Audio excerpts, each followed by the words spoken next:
Bismillahirrahmanirrahim. Assalamualaikum warahmatullahi wabarakatuh.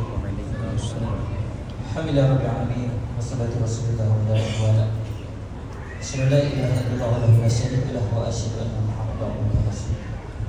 Allah Ta'ala bismillahirrahmanirrahim ya ayyuhallazina amanu kutiba alaikumus shiyam kama kutiba alal ladzina min qablikum la'allakum tattaqun. Yang saya hormati tuan pengurusi majlis, tuan-tuan imam, pengurusi masjid, kawan-kawan masjid, tuan-tuan, puan-puan, adik-adik yang saya hormati lah.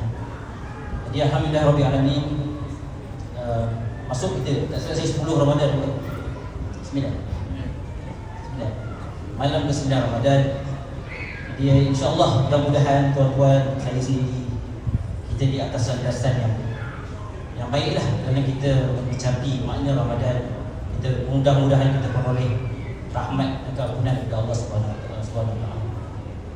Jadi sedikit sebanyak tentang diri saya sebelum saya mula saya cerita lebih lagi. Malam ni topik kita yang dicadangkan adalah puasa dan kesihatan. Jadi nama saya Muhammad Faiz bin Ahmad. Saya tinggal di Kota Kenari. Sekarang berkhidmat sebagai seorang doktor pengawal perubatan di klinik Kota Balah, SPS Selatan, Seberang Peraya Selatan. Sekarang tengah mendalami ilmu kepakaran perubatan keluarga, family medicine. InsyaAllah tahun ni habis dan seterusnya berkhidmat sebagai pakar. Jadi tuan-tuan, puan-puan, jadi tadi saya mulakan saya punya kongsian dengan satu ayat Quran kita bisa dengar, surah Al-Baqarah 108 ayat 1-2. Mungkin bunyi topik kita pada malam ni kita cakap pasal puasa dan kesihatan. Dan kalau perempuan buka ChatGPT, bukalah apa-apa medium AI ni, Gemini tu, kau tulis puasa dan kesihatan. Memang kita sedia maklum yang puasa ni sangat-sangat memberikan kesihatan yang baik. Tapi saya nak buat tiga perkara utama. Satu, realiti di Malaysia. Kalau betul puasa ni betul menyihatkan badan, apa keadaan rakyat Malaysia? Itu benda yang pertama. Nombor dua, kita pergi sedikit sebanyak manfaat puasa dari segi sains yang terbukti dari segi kajian. Bukan sekadar kata apa, puasa sihat. Nak kata agama lain pun berpuasa juga. Tapi macam mana dia memberi makna kepada penganut dia. Dan nombor tiga, saranan, take home message. Jadi ayat tadi yang saya bacakan, penghujung dia kata la'allakum tattaqun. Jadi sebenarnya kita kena sentiasa beringat, kita berpuasa ni utamanya kita nak mengecapi ketakwaan, kita nak meningkatkan ketakwaan kita kepada Allah. Jadi bulan puasa ni, bulan Ramadan ni, mungkin ada orang kata untuk sihat, berpuasa untuk sihat, untuk lebih berketerampilan, untuk kurus, kan? Tapi sebenarnya utama dia adalah untuk mencapai ketakwaan. Kesihatan tu ada tak? Ada. Nanti saya kongsi. Sebenarnya kajian terbaru 2025 nak kata memberi kesan banyak tu, nanti saya kongsikan. Jadi tempoh Ramadan ni adalah tempoh penyucian jiwa kita, tempoh kawalan nafsu kita sebenarnya. Untuk kita didik untuk seluruh bulan puasa dan kita nak bawa sehingga kita berjumpa Ramadan yang seterusnya, insya-Allah. Jadi saya nak tanya kepada tuan-puan. Biasa kita tanya orang, sihat ke tak? Sihat ke tak? Kalau pendapat tuan-puan, kalau kita tanya seorang rakyat Malaysia secara keseluruhan, rakyat Malaysia ni sihat ke tak? Jadi saya bagikan beberapa fakta dan nanti tuan-puan jawab kat sini. Setiap 5 tahun KKM akan membuat satu tinjauan kesihatan. Dia akan tengok daripada tahun yang paling terbaru tahun 2023, 2018 sekali, 2013 sekali. So 5 tahun sekali ya. Jadi fakta yang pertama, benda yang pertama saya nak kongsikan, separuh daripada kita ni dewasa umur 18 tahun ke atas, rakyat Malaysia, dia berat badan dia lebih separuh sihat-sihat. Separuh, maksudnya kalau dalam surau ni ada berapa lelaki, lebih kurang ada 200, separuh 100 badan BMI out, separuh. Dan katanya itu fakta pertama yang nak mengatakan Malaysia ni sihat ke tak. Dan daripada dewasa 18 tahun ke atas, penghidap kencing manis berapa banyak? 1 daripada 6. Katakanlah 200 dalam ni lelaki, saya kira dia buat 34 tu ada kencing manis. Sama ada dia tahu ke tidak tahu. So dia dalam rawatan kita tak tahu. Itu benda yang kita kena faham. Ini tinjauan baru je 2023. Dan bukannya data yang memang dia dah dia pergi ke klinik kesihatan, dia pergi ke hospital, dan ini adalah data yang dia dapat. Cerita pasal tekanan darah tinggi yang 1/3 maksudnya kalau dalam dia 200 ada 66 ada orang darah tinggi. Sama dia tahu ke tak tahu, dia ada darah tinggi. Dan sama juga kolesterol 66 lebih kurang. Maksud 66 orang ada darah tinggi dan 66 juga ada kolesterol yang tinggi. Cerita pula pasal pemakanan sihat, pengambilan sayur, hanya 2 daripada 5 orang yang ambil sayur, 3 orang tak ambil. Jadi nak katanya sihat tak Malaysia? Mudah cerita berdasarkan fakta tadi ni, kita ni tak sihat.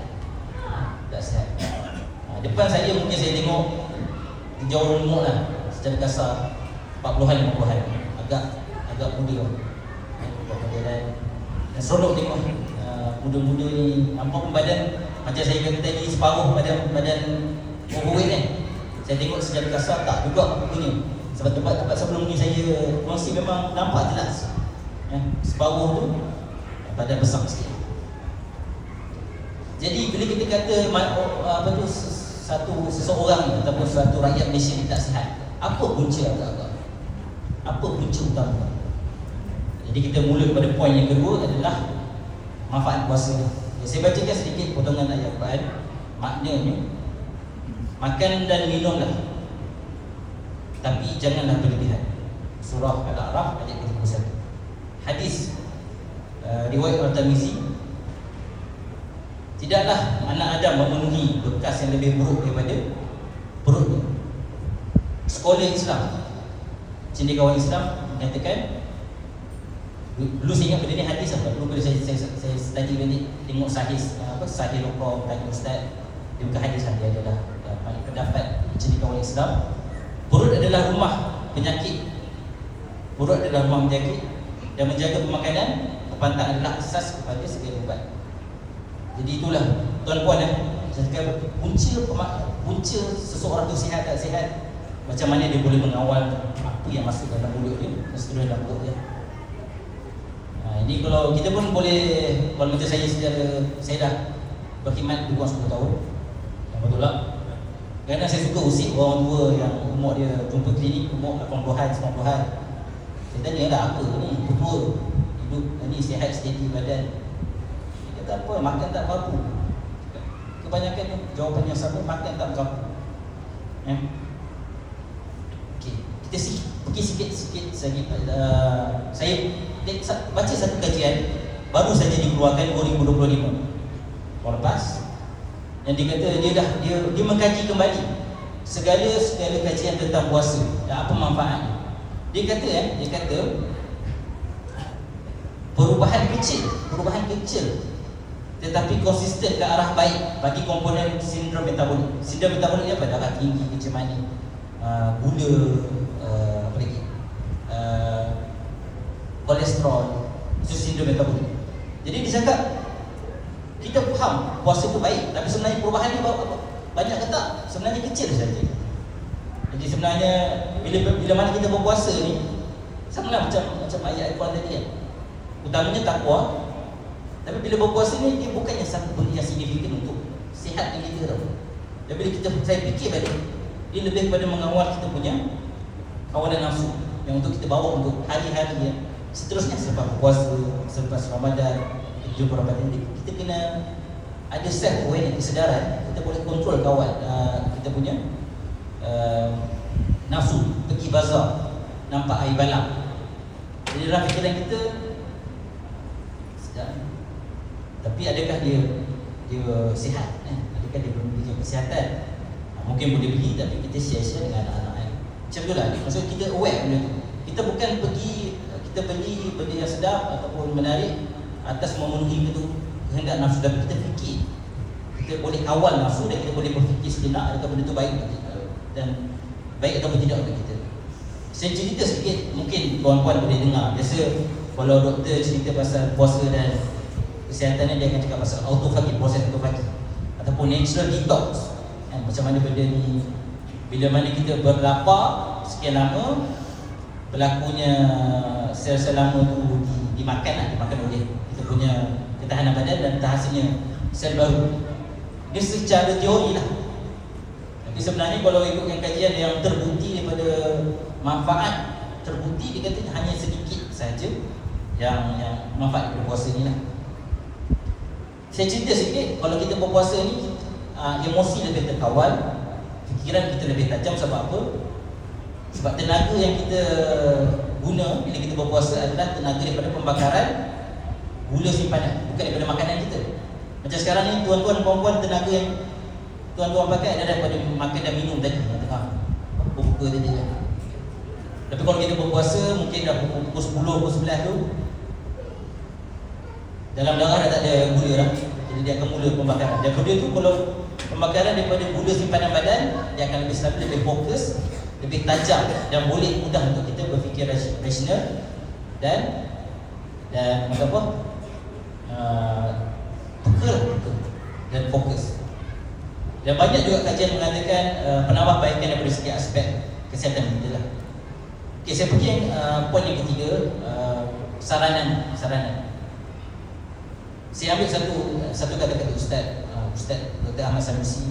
Dia kata macam mana nak beristiqamah selepas Ramadan. Maksudnya dia kata satu hadis Sayyidina Abu Hurairah menceritakan bahawa Rasulullah SAW berpesan kepada beliau tentang 3 amalan yang tidak pernah beliau tinggalkan sepanjang hidup beliau, iaitu solat witir, nombor 2 puasa 3 hari setiap bulan, dan nombor 3 solat duha. Jadi ada 3 poin: witir, puasa 3 hari sebulan, dan doa. Ini adalah amalan yang kita boleh buat selepas Ramadan untuk kita istiqamah lah, yang Nabi tak pernah tinggal.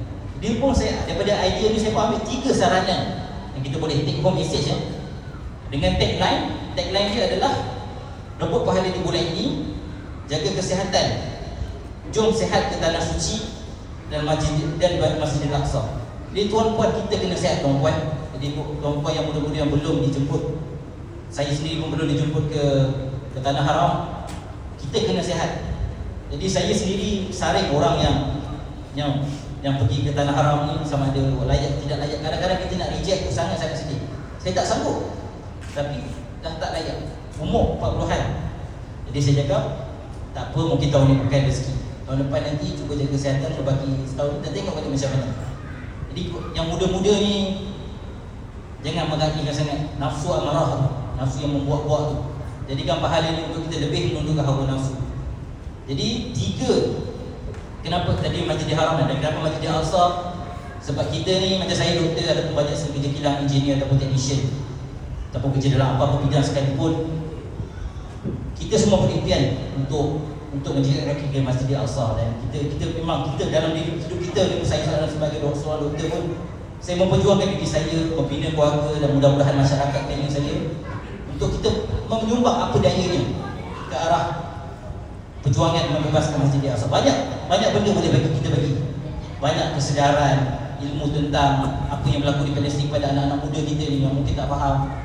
Jadi bagilah pedayanya. Maksud kita kena sihat pertama dia. Kalau kita duk fikir diri kita saja untuk sihat, dia tidak sangat memberi motivasi sebenarnya. Kita nak sihat diri tu macam tak apalah, aku boleh tanggung. Sekarang ni pun ubat pun murah, subsidi kerajaan, benda tu ada. Tapi kalau kita fikir lebih, kita nak memberi untuk umat ni, kita rasa tanggungjawab kesihatan. Jadi nombor 1 yang saranan pilih air kosong, hidrasi itu penting. Jadi tadi pun saya alhamdulillah sempat berbuka kat masjid Mukminin. Jadi alhamdulillah sedap makan. Air pun syok. Tapi saya nak cari air kosong je, jenuh sikit. Jadi kalau boleh ada 1 tong air kosong. Tong air kosong, air sejuk. Jadi satu untuk kita lepas-lepas ni bukan bulan puasa saja, tapi dalam kehidupan kita seharian, di mana kita berada, di kali kita haus, kita dapat air, carilah di sini ataupun kosong. Dengan air yang ada gula. Kalau boleh pelan-pelan lah, tinggal gula putih. Nombor 2, asingkan gula untuk minuman panas. Asingkan gula. Dulu saya dulu berkhidmat kat Sarawak. Saya dulu pun sempat jaga jadi AJK masjid. Saya dah cakap dekat, kalau boleh, kalau kita lepas lepas ceramah ke apa, kita baca gula, kita asingkan gula. Kita ada pilihan. Ayat dia tu kosong. Boleh kau buat sini boleh kan? Asingkan gula. Pilihan. Gula putih untuk air panas. Dan puan-puan dekat belakang tu, kalau boleh bancuh air pagi lepas Ramadan ni. Kalau suami kata kenapa tak tawak, kata doktor suruh asingkan gula. Jadi kita pilihan, kita sedar benda tu. Cuba hidup ke arah penyingkiran gula putih. Jadi nombor 1, pilihan yang kosong. Nombor 2, asingkan gula. Dan nombor 3, buatlah suku-suku separuh. Dia sebut tuan-tuan suku nasi, suku lauk, dan separuhnya adalah buah dan sayur. Jadi tadi tuan-puan berbuka macam mana agak-agak? Tak apalah, kita insyaAllah kita tambah baik. Kadang-kadang susah sebab saya sendiri lah, saya pergi makan dekat luar tu, saya tuang sayur mahal. Kita pergi pasar pun beli sayur banyak ni mahal, dan itu adalah tanggungjawab pemimpin lah. Tapi sebenarnya katanya orang Malaysia ni makan dia memang dia banyak nasi, dia penuh nasi ikan tu penuh nasi, lauk sikit, sayur sikit. Sebabnya benda tu sangat-sangat kena tukar. Jadi ini saya kongsikan kepada puan-puan, tuan-puan bawa balik rumah, didik anak-anak kita, amal dekat masjid ni. Mudah-mudahan kita membina satu komuniti yang sihat. Wallahu a'lam. Terima kasih atas jemputan. Dan saya mungkin boleh untuk kongsi lagi pada sesi-sesi yang lain. Wallahu a'lam.